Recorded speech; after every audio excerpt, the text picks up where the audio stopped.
Good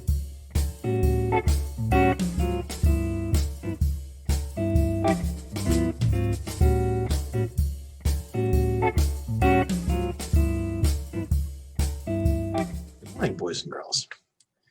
Has your mother or father or an adult ever told you to do something you didn't want to do? Did you do it?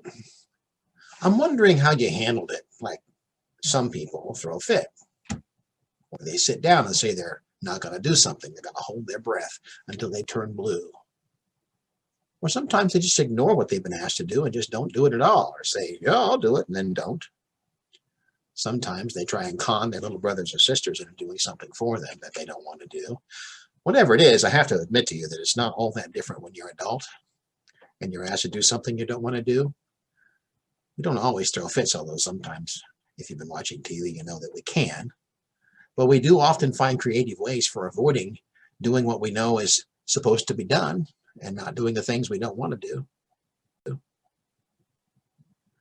You might be surprised to know that in the Bible, there's lots of stories about people not wanting to do what they're told to do. In fact, one of my favorite stories is just about that, about a man named Jonah, who was asked to do something he did not want to do, and so he tried to avoid it. And the person who asked him to do it was God. You see, God wanted him to go to a place called Nineveh. It was a city, and it was a very bad city. It was full of people who had been very bad, who did very bad things. And God wanted Jonah to take them a message. The first message was if they didn't start doing better, he was going to punish them. Now, that part of the message was okay with Jonah because they were bad people. And some of the people that they had hurt doing their bad things were people that Jonah loved. But the other part of the message, Jonah didn't like at all. Because that part said that if they were to say that to God they were sorry and to live better lives, that he would forgive them. And that made Jonah so mad. Why? Because Jonah wanted them to be punished. He didn't want them to be let off the hook. He didn't want God to forgive them.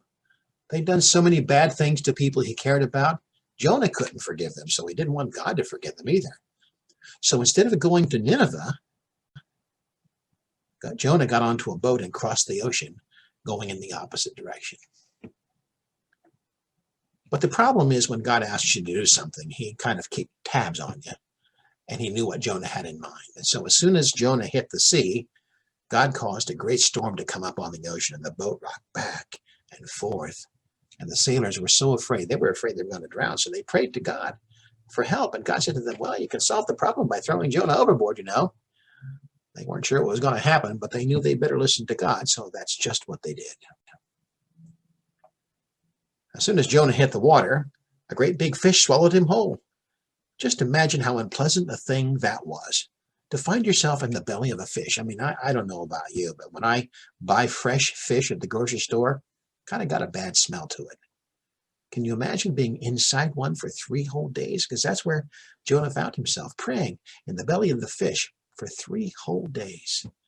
Finally, he said, okay, God, you win. I'll do whatever you want me to do. I'll go to Nineveh, and I'll say whatever it is you want me to say. And no sooner did he say this, and the fish swam to shore and threw him up on the beach.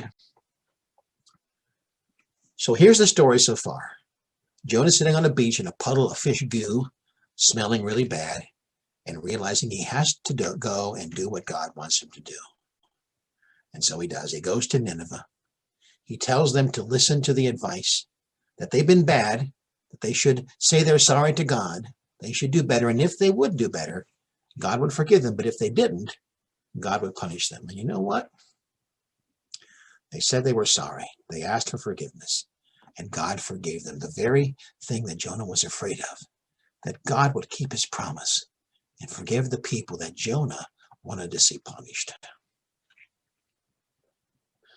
Now, maybe there's been times in your life when you didn't want somebody who did something bad to you to be forgiven.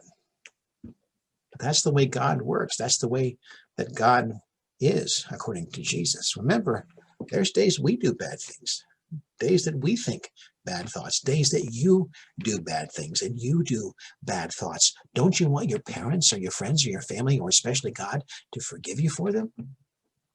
I know I do. So that's the story of Jonah, a story that reminds us that we should do the things God asks us to do, because God keeps his promises, and that we should be happy when God forgives others, and especially when he forgives us. Well, thank you very much. I'll see you again soon.